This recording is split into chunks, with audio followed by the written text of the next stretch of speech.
Pada chapter sebelumnya di seri manga Tokyo Revengers, kita melihat berbagai fakta yang mengejutkan dari sosok Kawaragi Senju yang memiliki hubungan darah dengan Sanzu dan Akeshi Takeomi. Sayangnya Sanzu, malah menjadi bagian dari Kantou Umanji Gang. Takemichi juga pada akhirnya memutuskan untuk bergabung dengan Brahman, mengikuti jejak dari Draken.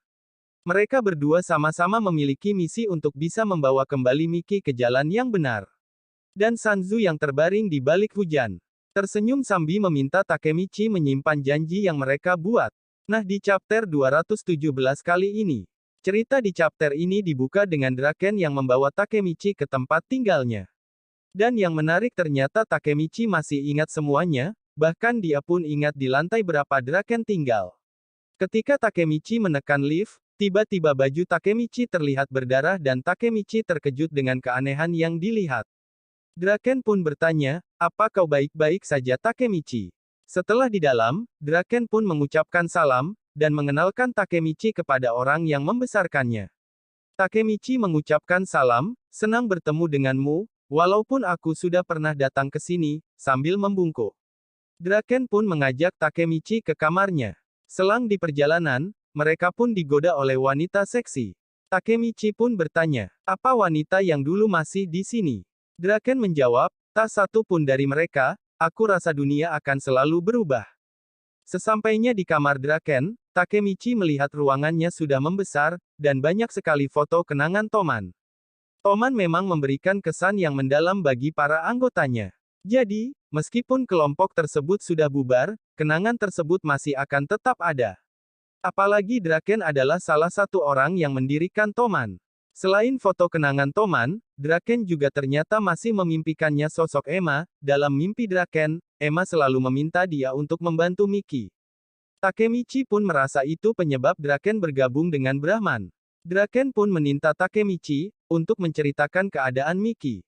Takemichi kemudian menjelaskan semuanya, termasuk bagaimana dia menjadi jahat dan menjadi pemimpin organisasi kriminal bernama Bonten. Satu hal yang ada dalam pikiran Draken saat ini adalah berusaha untuk menyelamatkan Miki kembali. Hal yang sama yang ada di dalam pikiran Takemichi. Draken menanyakan kondisi Hina dan teman-temannya apa selamat. Menurut Miki, dia tidak bisa menahan niat jahat dalam dirinya. Takemichi juga kembali mengungkit tentang ucapan Miki, yang menyebutkan bahwa dia akan melindungi semua orang di Toman dan Hina, sampai kemudian mereka bertemu lagi 12 tahun kemudian. Seperti yang diucapkan oleh Takemichi, hal itu memang menjadi kenyataan, namun justru Miki yang harus menderita. Mendengar penjelasan dari Miki, akhirnya Draken merasa semuanya mulai masuk akal. Draken menjelaskan bahwa sebelumnya Miki membuat semua orang yang ada di sekitarnya menjauh dan membencinya. Miki sengaja membuat semua teman-temannya merasa bahwa dia adalah sosok yang jahat. Namun, setelah hal itu dilakukan, semua orang pun berubah menjadi lebih baik.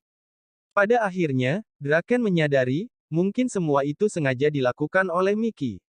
Dia mengorbankan dirinya demi janji yang dia buat terhadap Takemichi.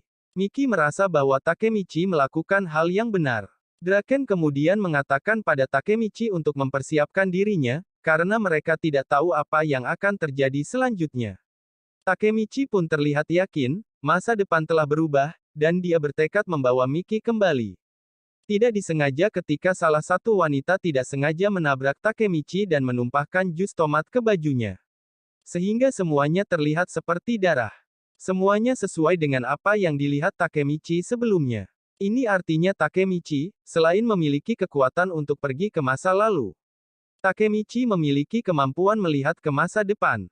Seperti diperlihatkan di chapter 216 kemarin, Takemichi seolah bisa melihat ke masa depan dan mengetahui apa yang terjadi dengan cara menyentuh bendanya.